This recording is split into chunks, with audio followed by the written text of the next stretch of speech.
Imagine living in a world where danger could arrive at any moment. No police, no emergency system, no warning. Yet, medieval families survived, not by fighting, but by disappearing. Hidden beneath farms, homes, and even forests were secret underground.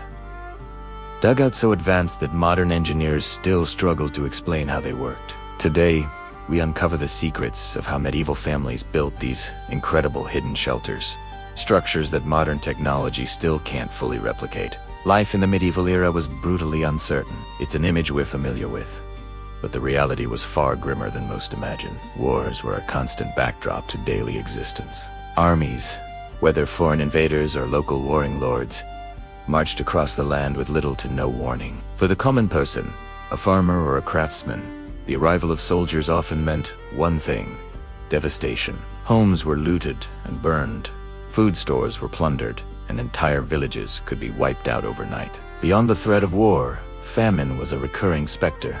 A single bad harvest could spell starvation for a whole community. Plagues swept through regions, leaving a trail of death. And if you survived all that, there were still the dangers of banditry, oppressive taxation, or being forcibly conscripted into an army you had no stake in. In such a volatile world, survival for ordinary families didn't depend on towering castles or shining armor.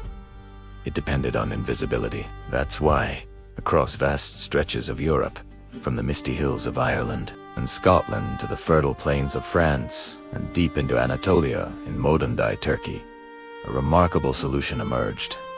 Families secretly built and maintained underground dugouts, known today by various names: soterrains, fogos, erdstaus, or simply hidden chambers. These structures were far more than just holes in the ground. They were masterfully engineered survival systems, born out of necessity and a profound understanding of the natural world. The primary purpose was, of course, hiding.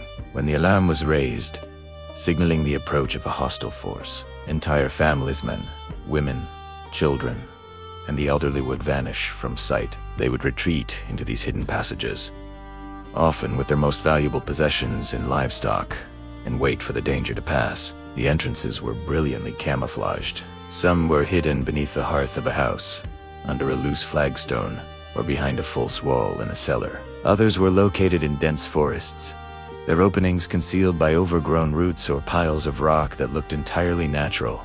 But these dugouts served more than just a defensive purpose. They were also the medieval equivalent of a high-tech pantry and a refrigerator. Underground, the temperature remains remarkably stable year-round, cool in the summer and relatively warm in the winter.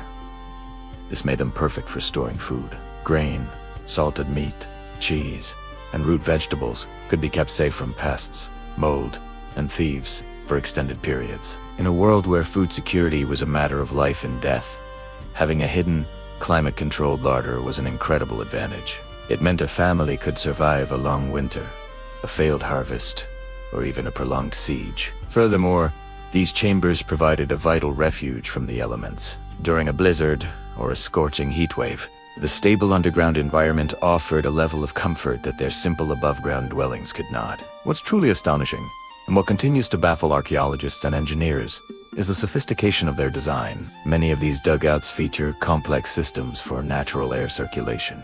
Think about that.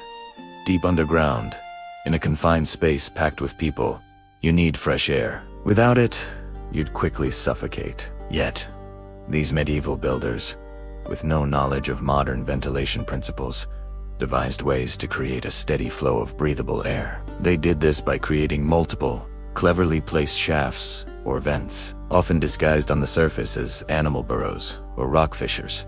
These shafts would use natural convection, the principle that warm air rises and cool air sinks to, create a constant, gentle current that circulated fresh air throughout the entire network of tunnels and chambers. It was a passive, self-sustaining system that required no energy and no maintenance. Equally impressive was their ability to manage moisture. Anyone who has ever had a damp basement knows that underground spaces are prone to water seepage and condensation. Yet, many of these ancient dugouts remain remarkably dry to this day. The builders had an intuitive grasp of geology and hydrology. They knew how to select the right kind of soil or rock stable enough not to collapse, but porous enough to allow moisture to drain away. They would often dig their tunnels with a slight, almost imperceptible gradient so that any water that did get in would naturally flow towards a sampo drainage channel at the lowest point, keeping the main living and storage areas dry. They achieved a level of moisture control without waterproof membranes, sump pumps, or any of the technologies we rely on today.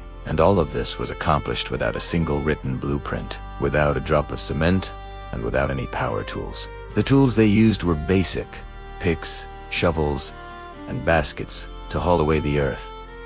Their knowledge wasn't learned from books. It was passed down through generations, a silent craft honed by centuries of trial and error. They worked with nature, not against it. They read the land, understood its secrets, and used that knowledge to create structures that were in perfect harmony with their environment.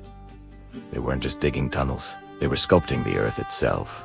So, how did they do it? How did people with such limited resources create underground shelters that could regulate air, control moisture, and remain hidden for centuries? To understand their genius, we need to delve deeper into their construction methods, to see the world through their eyes. The secret lies not in what they built with, but in how they thought about building. It was a philosophy of observation, patience, and deep respect for the materials they were working with. The process began with site selection. This was perhaps the most critical step. A mistake here could mean a collapsed tunnel or a flooded chamber. They needed ground that was soft enough to dig with simple tools, but stable enough to hold its shape without collapsing. Loess, a type of fine-grained silt, was a favored material in parts of Europe, as was chalk or soft sandstone. These materials are relatively easy to excavate but become surprisingly hard and stable when exposed to air. A process called case. The builders would look for subtle clues on the surface: the type of vegetation, the slope of the land, the way water flowed after a rainstorm.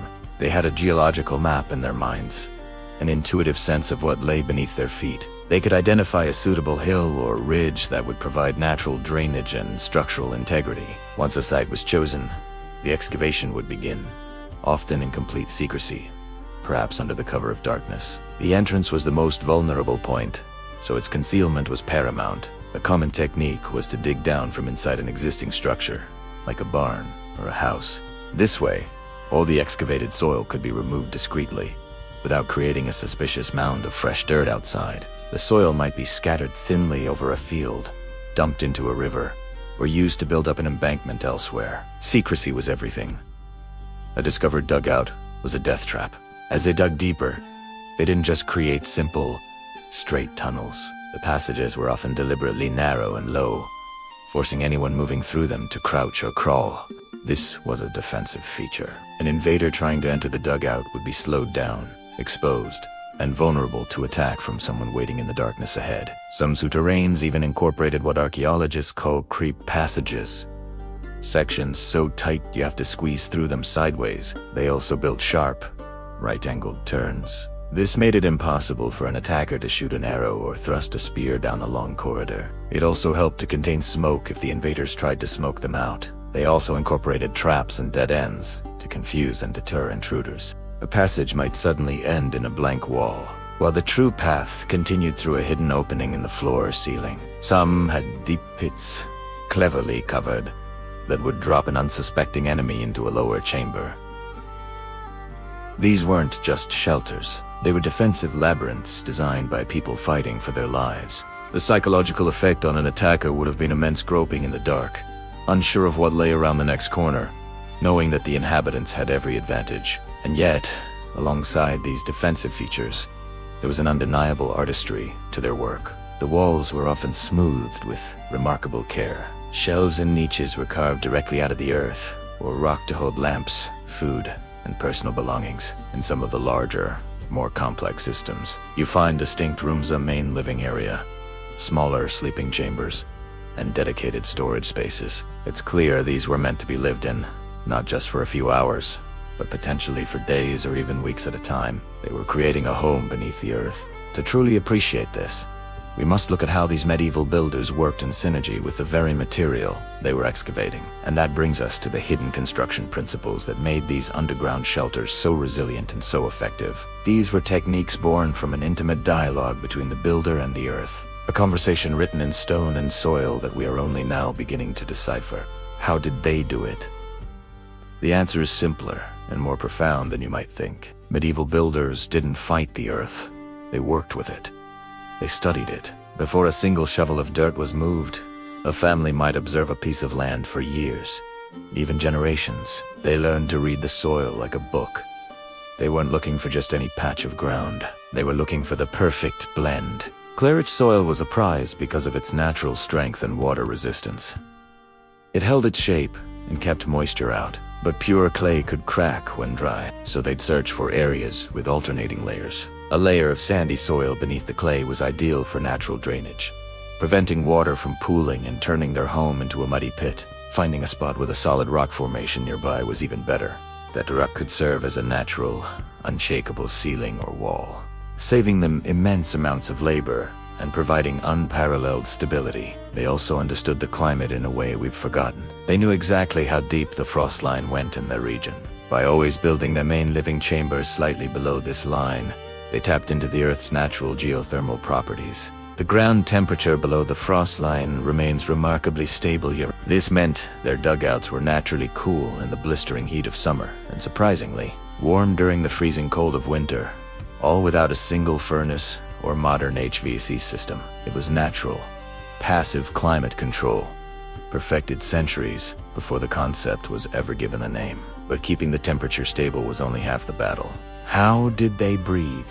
Without windows or electric fans, how did they keep the air from becoming stale, smoky, and deadly? This is where their true genius shines. Ventilation was the masterpiece of medieval dugout design. Anyone can dig a hole, but creating a hole that breathes is an art form. Instead of simple, straight air shafts that would be obvious from the surface and act as a direct channel for rain, enemies, or smoke to enter, they engineered intricate, curved ventilation tunnels.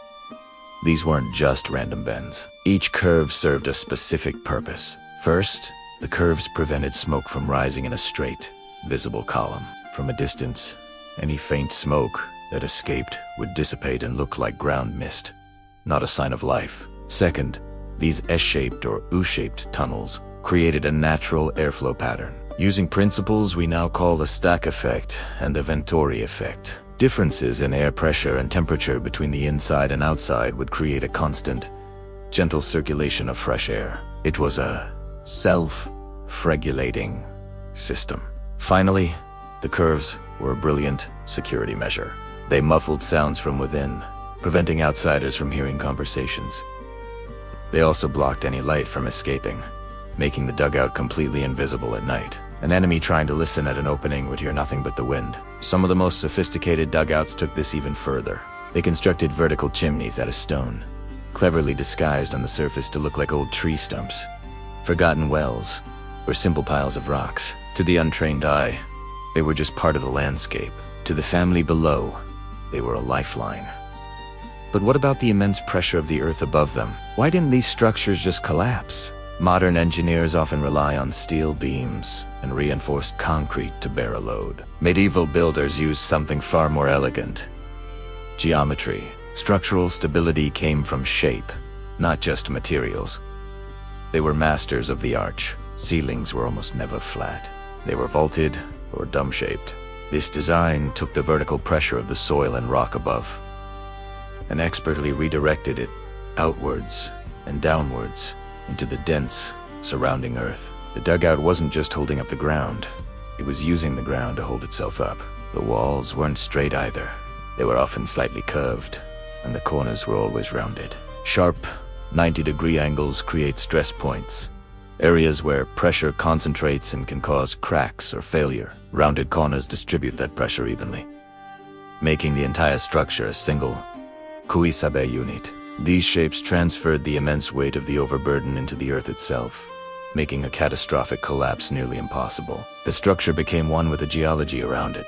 Perhaps the most mind-boggling part of this entire story is how these complex structures were built. There were no large construction crews, no heavy machinery, no architectural blueprints. The construction was a family secret, a project undertaken by parents and their children, often over the span of many years, even decades. They worked primarily at night or during foul weather when others were indoors, using the darkness and storms as cover. Every basket of dirt was carried out and disposed of far away, scattered so as not to create a suspicious pile. It was a slow, meticulous process, done in total secrecy. The knowledge wasn't written down.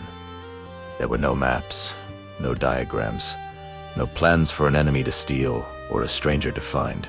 The entire design, every technique for quarrying stone, mixing mortar, and shaping the earth was passed down orally, from parent to child, generation after generation.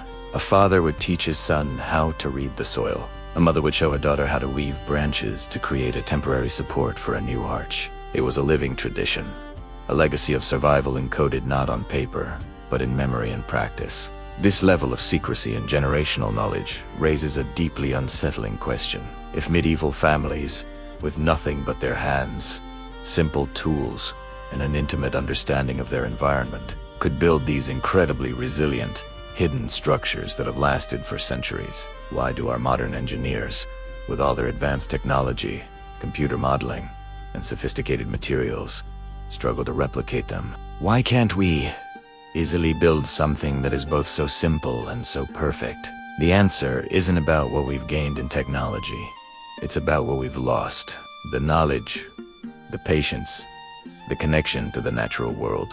These were their most powerful tools. And that lost knowledge is the key to understanding not only their secrets, but also the fatal flaws in our own modern approach to building. To truly grasp why we can't do what they did, we need to look at the one element they had that we've almost completely abandoned. The one thing that made it all possible: time. So, why can't modern engineers, with all our advanced technology, replicate these medieval dugouts? It's a fascinating question, and the answer lies in a fundamental difference in approach. Today's engineering is built on machines, precise formulas, and complex computer simulations. We trust data and calculations above all else. Medieval builders, on the other hand, relied on something far more intuitive. Generations of accumulated experience, keen observation, and immense patience. Think about what it takes to build an underground structure today. You'd need tons of steel reinforcement, thick concrete ceiling to keep water out, and sophisticated artificial ventilation systems to ensure the air is breathable. Yet, these ancient dugouts have survived for centuries without any of that. How is this possible? The secret isn't in a lost material or a forgotten blueprint. It's in a lost mindset. Modern engineering, for all its power, often overlooks the specific, localized knowledge that was once common sense. A medieval family building a dugout knew their land intimately. They understood how it breathed with the changing seasons, how water moved through the soil after a heavy rain, and even how sound traveled differently through various types of earth. They didn't see the ground as an obstacle to be conquered with brute force. They saw it as a partner to work with. They built asterisk, with asterisk the earth, not just asterisk on asterisk. This deep connection allowed them to choose the perfect spot, one with stable soil composition, natural drainage, and acoustic insulation. They could read the land in a way that our modern soil testing equipment, for all its precision, simply can't. This is why so many modern attempts to recreate these structures have failed. Engineers often start with incorrect assumptions about soil behavior. They might overventilate, disrupting the delicate natural airflow that kept the original dugouts dry and fresh. Or they use rigid, modern materials like concrete, which cracks under the immense pressure of the earth. The medieval builders used materials that could flex and shift with the ground, moving as one with the environment. Their structures were alive, adapting to the subtle movements of the earth over decades and centuries. What we're looking at here isn't just a clever building technique. These dugouts represent a whole philosophy of survival. They are a powerful reminder that advanced technology doesn't always equate to superior wisdom. The medieval builders understood principles of passive ventilation, geothermal stability, and structural integrity on a practical, instinctual level. They didn't need CAD software or geological surveys. They had something better: a relationship with their environment, honed over countless generations. They knew that the best way to survive wasn't to fight nature, but to harmonize with it. For them, the dugout was more than a hole in the ground. It was a sanctuary, a larder, a fortress, and a legacy. It was a masterpiece of sustainable design, created with nothing more than simple tools and in profound understanding of the natural world. They didn't just dig a shelter. They wove themselves into the very fabric of the landscape. Their building process was slow, deliberate, and observational. They would watch, wait, and learn from the land before ever striking the first shovel. They were listening to the Earth's secrets. This loss of traditional knowledge isn't unique to construction. In many fields, our overdependence on machines has made us forget how to observe and interact with the world directly. We've outsourced our senses to sensors and our intuition to algorithms. While this has brought incredible progress, it has also created a blind spot. We've become disconnected from the subtle, organic systems that govern our world. The failure to replicate these dugouts is a humbling lesson. It shows us that there are forms of intelligence and knowledge that can't be quantified or programmed into a computer. The greatest engineering marvels aren't always the biggest or most complex. Sometimes, they are the simplest and most elegant solutions, born from a deep respect for the environment. These medieval dugouts challenge our modern definition of advanced. They prove that sustainability, resilience, and ingenuity are timeless concepts. It makes you wonder what other ancient secrets are lying just beneath our feet, waiting to be read. What other wisdom have we forgotten in our relentless march toward the future? These structures weren't just a response to a threat.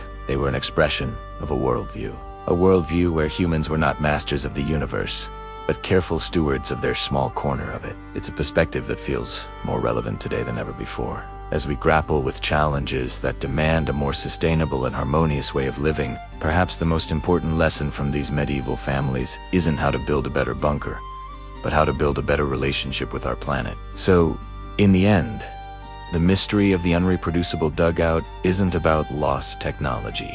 It's about a lost connection.